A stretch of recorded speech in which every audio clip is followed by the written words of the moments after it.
kalau misalnya baik jadi psikolog, jahatnya jadi psikopat, kayak gitulah mungkin kali ya. Kalau misalnya kayak gue yang tipenya nyablak-nyablak aja, ya kebanyakan tuh teman-teman gue gitu kayak, lu mah belajar psikologi jadi psikopat kali Mar, kayak gitu loh.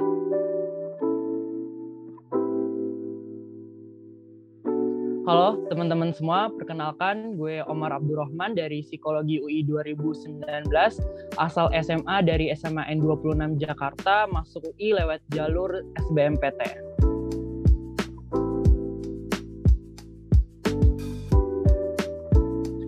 Oke, jadi alasan gue ya memilih masuk ke dalam jurusan psikologi UI, pertama mungkin untuk UI itu sendiri karena memang dari kecil universitas yang sering diomongin itu tuh memang UI gitu, apalagi bokap adalah lulusan dari UI 2 kali di S1 dan S2-nya, jadi memang UI itu udah semacamnya kebayang-bayang lah bahwa nanti kuliah akan ke UI juga seperti itu. Nah lalu kalau misal untuk pilihan jurusannya memang ini sedikit agak tricky karena gue sendiri dalam penentuan, jadi di SMA itu gue adalah anak IPA, jadi untuk masuk ke psikologi UI ini melalui jalur lintas jurusan kayak gitu ya. Jadi memang dalam penentuan sampai pada akhirnya memilih psikologi itu cukup banyak pertimbangan sih, dan juga banyak jurusan yang dipikirin. Gue itu cukup memikirkan seperti misalnya pengen masuk HI dulu, hubungan internasional, ilmu komunikasi, sastra, dan juga banyak beberapa jurusan-jurusan di sosial humaniora gitu, karena gue ngerasa linjur ini gue bisa banyak eksplorasi kayak gitu. Alasan pada akhirnya memang memusatkan pada psikologi itu karena waktu itu ada salah satu orang yang cukup dekat sama gue, dia bilang bahwa dia sedang mengalami beberapa ketidakstabilan mental kayak gitu, dan di situ gue agak sedih karena gue deket banget sama orang itu kayak gitu loh, dan gue takut gue nggak bisa membantu dia dalam dia berkembang. Jadi memang di situ gue memutuskan gue akan memilih psikologi UI. Dan saat di SMA itu gue adalah tipe anak yang mungkin sangat gak cocok ya untuk masuk ke dalam karakter anak psikologi kayak gitu, dimana gue dulu tuh sangat bawel, sangat judgmental orangnya, dan juga sangat talk aktif gitu, bisa dibilang sangat talk aktif. Jadi memang saat gue bilang gue mau masuk psikologi UI nih, nah orang tuh banyak bilang, seriusan lu kayak nggak cocok gitu, lu tuh cocoknya ilmu komunikasi aja atau enggak hubungan internasional aja kayak gitu. Jadi memang itu yang membuat gue agak sedikit goyah, sedikit banyak banyak pikiran untuk tidak memilih psikologi pada akhirnya. Tetapi karena memang tujuan gue, gue ingin mengembangkan sisi lain dari gue ingin mengembangkan sisi empati, gue ingin mengembangkan sisi kemampuan mendengar gue lebih baik tentang cerita-cerita orang, maka dari itu gue memilih psikologi UI di SBMPTN 2019. Dan alhamdulillah psikologi UI itu pilihan pertama, pilihan keduanya kesejahteraan sosial di FISIP UI, jadi memang mirip-mirip jurusannya itu, dan keterima di pilihan pertama kayak gitu. Untuk nilai UTBK di 2019 itu UTBK kan dilaksanakan 2 gelombang. Nah untuk yang pertama itu rata-rata nilai gue adalah 600, sedangkan untuk rata-rata nilai gelombang kedua itu 673. Dan di situ gue paling bagusnya itu adalah sangat tidak disangka-sangka adalah sejarah dan kualitatif, kalau nggak salah TPS kualitatif. Di situ 800 gendut lah angkanya, 800 gendut skornya gitu. Jadi memang agak kaget di situ gedenya di sejarah, karena gue rencananya itu tuh gede ini tuh kalau nggak di geografi di sosiologi, karena memang itu yang gue suka gitu kan. Ternyata gedenya di sejarah gitu. Ya udah sih alhamdulillah keterima juga kan pada akhirnya di UI kayak gitu. Terus jadi kan kalau misalnya di tahun 2019 itu metode UTBK-nya itu kan jadi kita tes 2 gelombang, habis itu nilai keluar dua-duanya baru kita masukin jurusan kayak gitu. Jadi kita nggak tahu tuh apakah 600 akan lolos atau tidak, karena memang yang dimasuki itu dua-dua nilainya. 673 dimasukkan, 600 pun juga dimasukkan kayak gitu. Jadi apakah 600 keterima, ya nggak tahu juga sih sebenarnya, karena ada 673 itu juga kan. Dan gue nanya-nanya ke temen gue, ada yang nilainya 653 masuk ke psikologi UI juga gitu. Jadi itu juga sih kurang tahu deh, paling minimalnya itu di UTBK saat 2019 berapa itu nggak ketahuan.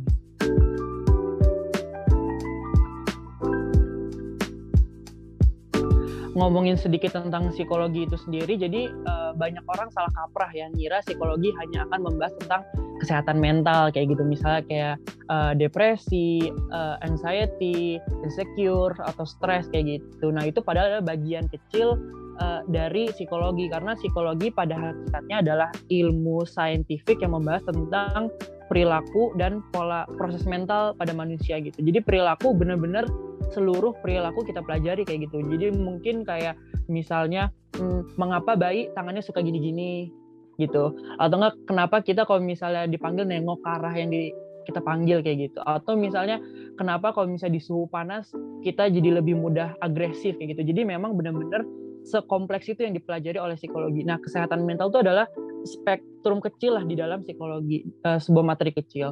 Dan karena kita adalah ilmu saintifik ya, pada akhirnya kita membutuhkan sebuah alat ukur, kita membutuhkan sebuah ilmu statistika untuk mengukur perilaku-perilaku pada manusia yang banyak itu juga gitu. Jadi memang banyak orang yang milih psikologi biar kabur dari matematika, padahal masuknya ketemu statistika juga kayak gitu. Itu mungkin banyak hal yang salah dipilih lah oleh orang-orang saat memilih psikologi. Lalu kalau misal mata kuliah, sejauh ini beberapa mata kuliah yang menurut gue paling gue sukai adalah psikologi perkembangan. Sedikit tentang psikologi perkembangan itu adalah bagaimana kita membahas dari benar-benar dari lahir, bahkan dari perut di dalam kandungan sampai kita lahir, masa anak-anak, masa remaja, masa dewasa, masa tua, sampai pada akhirnya meninggal, itu kita membahas psikologisnya, kita membahas psikologis, perkembangan otak, perkembangan fisik, dan juga perkembangan sosial kepada orang-orang kayak gitu. Lalu itu adalah psikologi perkembangan. Yang gue suka juga adalah teori kepribadian. Nah, teori kepribadian ini adalah kita membahas tentang kepribadian berdasarkan pendapat dari beberapa para psikolog-psikolog yang zaman-zaman dulu gitu. Itu seru karena kita kayak mengenal lebih dalam lagi gitu loh diri kita. Kalau misal kita pada saat ini suka kayak gini-gini, kemungkinan saat kecil tuh kita kayak A, B, C, D kayak gitu loh. Jadi memang kayak, alasannya tuh kayak gitu loh. Jadi kita lebih mengenal kita sebagai manusia lebih dalam lagi. Kita jadi lebih mengenal orang-orang di sekeliling kita kayak gitu. Kenapa sih ya kakak gue tuh sering marah-marah kayak gitu? Kenapa ya adik gue tuh orangnya happy banget gitu? Pada akhirnya kita ngelihat melalui teori-teori tersebut dapatlah alasannya. Jadi memang psikologi itu punya 4 tujuan. Yang pertama menjelaskan tentang sebuah perilaku, mendeskripsikan tentang sebuah perilaku, habis itu mencari alasan dari perilaku tersebut muncul, lalu memprediksi kapan perilaku itu akan muncul kembali di masa depan. Yang terakhir adalah mengintervensi atau berusaha merubah perilaku-perilaku buruk menjadi perilaku yang kita inginkan kayak gitu.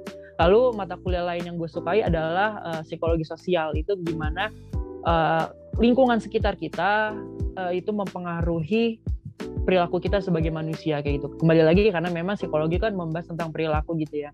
Ada juga yang cukup sangat IPA banget, yaitu sistem saraf dan perilaku. Jadi bagaimana sistem saraf, hormonal, kelenjar-kelenjar yang ada di dalam tubuh kita itu mempengaruhi perilaku kita. Jadi memang seluruh mata kuliah yang ada di dalam psikologi itu kembali melihat perilaku kita, perilaku lagi. Karena pun para gangguan-gangguan mental kayak depresi, anxiety itu kan adalah adanya perubahan perilaku ya, perubahan perilaku yang tidak normal gitu, sehingga kita menyebut sebagai gangguan mental kayak gitu. Jadi memang psikologi itu sangat-sangat membahas mengenai perilaku. Jadi apapun dikembalikan lagi kepada perilaku manusia. Kenapa ya orang kayak gini?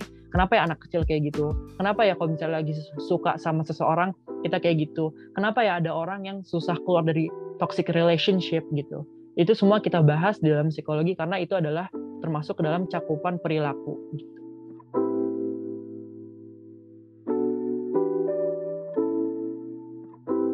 Lalu lanjut lagi ngomongin gimana sih rasanya kuliah di psikologi UI gitu ya. Yang gue rasakan adalah mungkin lingkungan pertemanan kali ya. Kita itu sangat, ya karena mungkin kita mempelajari psikologi di mana kesehatan mental nomor 1, sangat-sangat pengertian dengan keadaan orang lain, habis itu kita juga sangat mendengarkan dengan keadaan orang lain gitu ya, jadi sangat-sangat suportif gitu. Jadi saat lu memilih untuk ambis akademis, mereka akan suportif juga gitu. Ini nih, yaudah nih, ini catatan dari kating-kating, ini buku-buku yang akan dipakai untuk semester ke depan kayak gitu, sangat suportif. Dan gak cuman temen-temen lu doang, tapi juga kakak tingkat lu tuh kayak begitu gitu, ngebantu lo buat mencapai ambisi lo gitu. Lalu kalau misalnya lu ambis lomba gitu, nih ada lomba ABCD, lu silakan mau ikutin.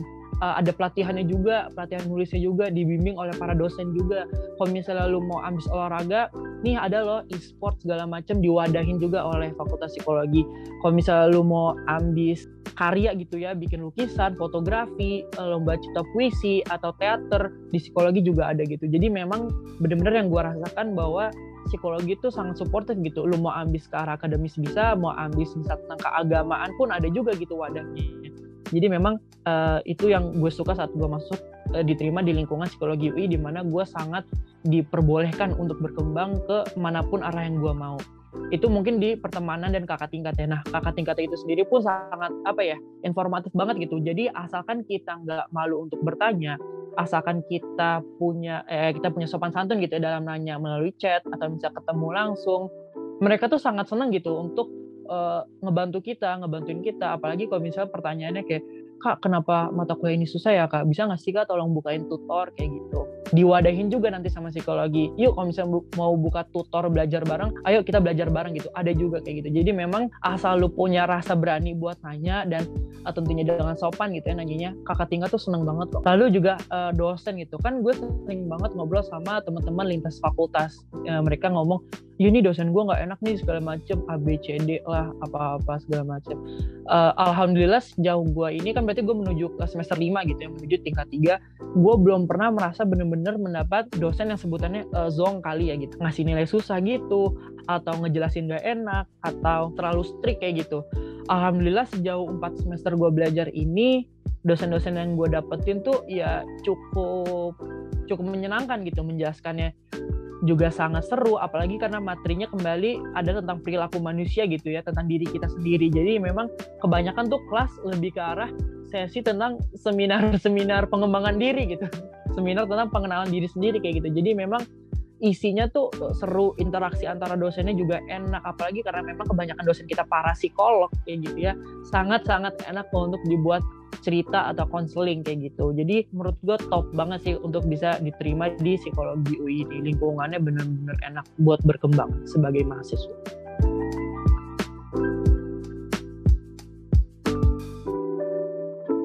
Sebenarnya gini sih, mungkin kalau misalnya karena kita udah belajar psikologi itu kan, ya harapan orang ya gitu, kita jadi lebih pengertian dengan orang lain. Kalau misalnya kayak gue yang tipenya nyablak-nyablak aja, ya kebanyakan tuh teman-teman gue gitu kayak, lu mau belajar psikologi jadi psikopat kali, Mar, kayak gitu loh. Cuman tanpa ada alasan bener-bener ngutuk sebagai psikopat gitu, enggak, tapi cuman asal nyeplas-nyeplas aja. Kalau misalnya baik jadi psikolog, jahatnya jadi psikopat kayak gitu lah mungkin kali ya. Bercanda-bercandaan aja sebenarnya. Yang kayak gitu ya bisa dihitung kali ya, karena memang kebanyakan saat kita mempelajari psikologi itu ya kita menitik beratkan kepada bagaimana kita memahami manusia, bagaimana kita lebih mendengarkan manusia, bagaimana kita lebih menyayangi manusia kayak gitu, memanusiakan manusia kayak gitu. Jadi mungkin akan jarang lah ketemu orang-orang yang berbuat jahat dengan ilmu-ilmu psikologinya gitu, jarang banget lah. Apalagi dosen-dosen kita pun para psikolog itu punya kode-kode etik gitu kan, ada larangan-larangan bagaimana kita untuk memperlakukan manusia atau kliennya gitu. Jadi jangan sampai kita dengan ilmu kita menyalahgunakan ilmu kita tersebut gitu. Jadi memang bisa dihitung-hitung ya sedikit-sedikit banget lah anak yang benar-benar punya pikiran jahat dengan ilmu-ilmu psikologi kayak gitu loh. Kebanyakan dari kita tuh malah yang kebanyakan orang-orang dari luar fakultas psikologi nyari pacar psikologi karena ya kita tuh tipe pendengar yang baik, kita suka memberi support secara all out, kita sangat pengertian dengan orang lain gitu. Jadi kebanyakan kita malah yang digunain gitu dari teman-teman saat pacaran dengan orang-orang dari fakultas lain yang bukan psikologi kayak gitu sih.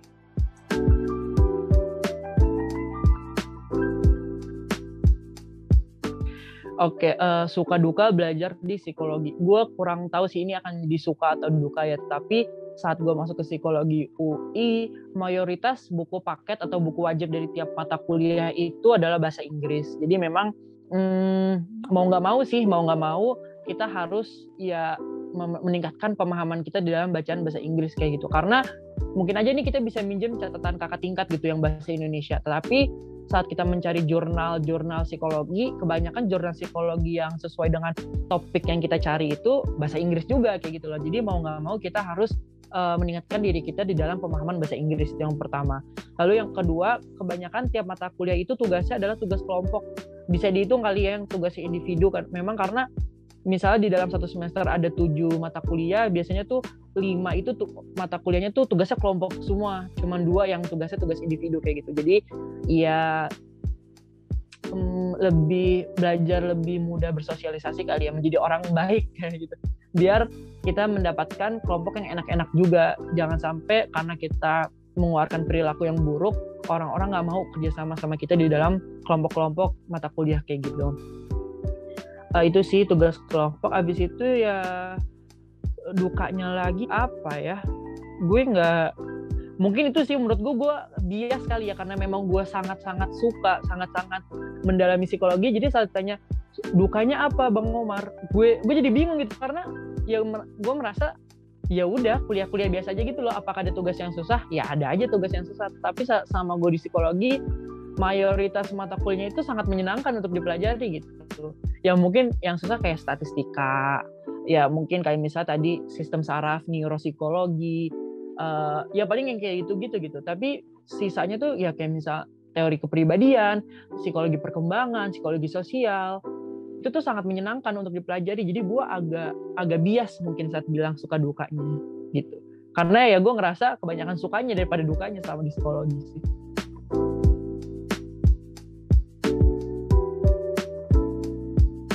Oke, sedikit nyenggol pengalaman menjadi duta humas UI gitu ya. Untuk registrasi terpilihnya itu gue memang memfollow IG _Indonesia, Instagram resmi UI, dan juga Instagram resmi Duta Humas. Di situ ada juga, kalian tinggal ketik aja Duta Humas UI ya, _UI apa gitu lupa deh. Di situ ada informasi. Jadi saat itu adalah bulan Januari Februari, kurang lebih dari Desember Januari Februari terbukalah open recruitment untuk para duta humas. Di situ ada 2 kali ada 2 kali proses. Yang pertama file CV, yang kedua itu wawancara interview. Dan ya udah gue tinggal masukin CV, nunggu pemberitahuan. Ternyata gue lolos interview, kemudian beberapa minggu kemudian gue dinyatakan lolos gitu. Lalu dimasukkan ke dalam grup WhatsApp yang berisi duta humas lainnya. Lalu ada pengkukuhan dan lain-lainnya. Mulailah tuh kerja sebagai duta humas, ikut ke acara pengenalan UI ke SMA, ikut ke acara UI Open Days, acara mingguan di Instagram UI namanya Ngopi Kuy kayak gitu. Kita Instagram live bersama alumni, atau misalnya ngebahas apa-apa hal yang baru di UI, misalnya kayak UKM atau hal-hal seru gitu, bagaimana mempersiapkan UTBK, bagaimana mempersiapkan hari pertama sekolah dan lain-lain, mempersiapkan hari pertama kuliah gitu dan lain-lain. Atau misalnya kenalan-kenalan dengan fakultas-fakultas yang ada di UI gitu. Jadi memang untuk jalurnya sih ya ikutin aja kok, nanti ada informasinya semua di Instagram UI dan juga Instagram Duta Humas UI. Lalu cukup seru sih karena ketemu dengan teman-teman dari fakultas yang lain ya. 14 fakultas dan juga 1 program vokasi. Jadi memang saling bertukar pikiran, saling oh lu anak teknik, gimana sih teknik gitu. Oh lu anak FKM, oh lu anak FKG gitu. Jadi saling kita sharing-sharing juga pengalaman belajar di fakultas masing-masing. Dan juga itu sih jadi lebih mengenal UI. Gue jadi lebih tahu ternyata UI ada banyak jalur masuk, dan juga kesempatan untuk dapat UKT murah di UI itu sangat-sangat besar banget ya. Jadi gue ngerasa kayak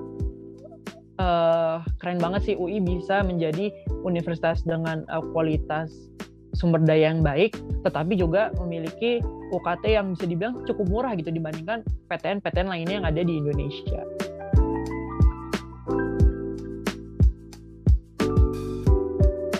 Nah, lalu setelah kita belajar gitu ya selama di psikologi, prospek kerjanya gimana sih? Jadi kalau misalnya kita lulus S1 itu kita mendapatkan gelar SPSI, Sarjana Psikologi. Itu belum bisa jadi psikolog. Kita belum bisa menyebut diri kita psikolog, kita belum ada ilmunya. Jadi psikolog kita belum ada izinnya membuka biro klinis psikolog gitu. Jadi memang kita sebagai namanya ya udah sarjana lulusan psikologi. Nah, kita bisa kerja di mana? Cukup luas kayak kali ya, karena memang psikologi itu mempelajari perilaku, apalagi di UI itu nggak ada nggak ada cabangnya gitu loh. Kalau misalnya di S1 tuh nggak ada peminatan harus ambil perkotaan, psikologi perkotaan, atau misalnya psikologi klinis, atau psikologi human resource gitu, sumber daya, nggak ada. Jadi memang kita mempelajari keseluruhannya. Saat lulus S1 pengen masuk ke bagian human resource atau PSDM perusahaan, bisa banget. Atau misalnya mau masuk ke pendidikan, ngajar gitu, jadi pembentuk kurikulum di SD swasta, sekolah-sekolah swasta gitu, itu juga bisa banget. Atau misalnya mau di bagian research and development di sebuah perusahaan, itu juga bisa banget, karena kita memang mainan statistik gitu dari awal. Data-data Excel tuh dari awal udah kita mainin gitu kan dari semester 2. Lalu kalau misalnya kita mau melanjutkan, mau mendapatkan gelar psikolog, itu harus S2, namanya S2 Magister Profesi Psikolog. Nah, di situ baru nanti kita setelah lulus S2 kita jadi psikolog. Nah, psikolog itu kebagi-bagi lagi tuh, ada psikolog klinis, psikolog pendidikan, psikolog organisasi yang biasa di human resource, atau juga misalnya psikolog satu lagi apa ya, sosial, perkembangan juga ada kayak gitu. Jadi memang cukup psikolog klinis anak, dan psikolog klinis dewasa. Jadi memang kalau misalnya untuk S1-nya tuh luas banget, kamu mau kerja di mana aja bisa dengan sebagai lulusan sarjana psikologi gitu ya. Lalu kalau misalnya mau ngelanjutin dapatin gelar psikolog, itu baru harus S2 dulu biar dapat gelar sarjana, gelar psikolog, magister psikolog gitu. Dan untuk menjadi psikolog itu S1-nya harus psikologi, nggak bisa S1-nya lintas jurusan gitu, nggak bisa S1-nya dari jurusan lain lalu pengen jadi psikolog, nggak bisa. Jadi memang S1 harus psikologi, lulus sarjana psikologi, masuk ke magister profesi psikolog, lulus jadi psikolog, baru bisa nanti buka klinik, punya klien sendiri. Kalau misalnya di psikolog itu sebutannya klien gitu ya, klien, baru deh nanti kita bisa ya udah buka layanan konseling.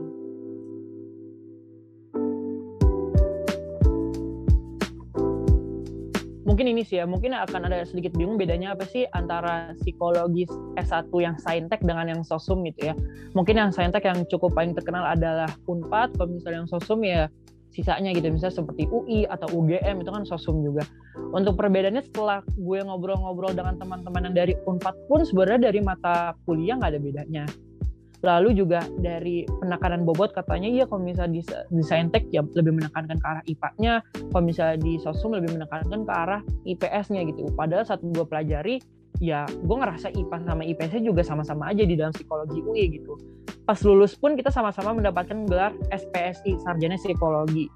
Mau jadi psikolog juga harus S2 juga, dan juga saat mengambil S2 nggak ada pembagian gitu loh, mau saintek atau sosum nggak ada. Jadi memang perbedaannya cuma di jalur awal masuk aja gitu, di penerimaannya aja gitu. Kalau misalnya mau ke Unpad harus ambil yang saintek, kalau misalnya mau ke UI ya ambil yang sosum gitu. Mungkin itu aja bedanya, tetapi kalau di dalam mata kuliahnya, jenjang karirnya, ya isinya tuh sama-sama aja pada akhirnya. Kak Bang Omar, bisa nggak sih anak SMK masuk psikologi UI? Kalau misalnya lulus SBMPTN bisa-bisa aja gitu. Kalau misalnya lulus SIMAK UI ya bisa-bisa aja masuk ke dalam. Nggak ada larangannya anak pesantren, anak SMK untuk masuk psikologi itu ya bisa-bisa aja gitu. Jadi memang cukup paham sih rasa cemasnya calon-calon mahasiswa baru gitu tentang perbedaan saintek sosum aja tuh pasti dipikirin banget gitu kan. Apalagi juga ngebahas UI itu mahal banget. Padahal kalau misalnya kita lihat BOPB-nya UI itu bisa sampai Rp0 kalau misalnya kamu benar-benar ngirim berkasnya dengan sesuai, dengan jujur kayak gitu ya, mengikuti interviewnya, bisa kok benar-benar sampai cuman bayar UKT 100.000 per semesternya per 6 bulan kayak gitu loh. Di FK, bayangin aja gitu. Jadi memang wah keren sih UI. Nggak pernah stop amazed gitu dengan itu.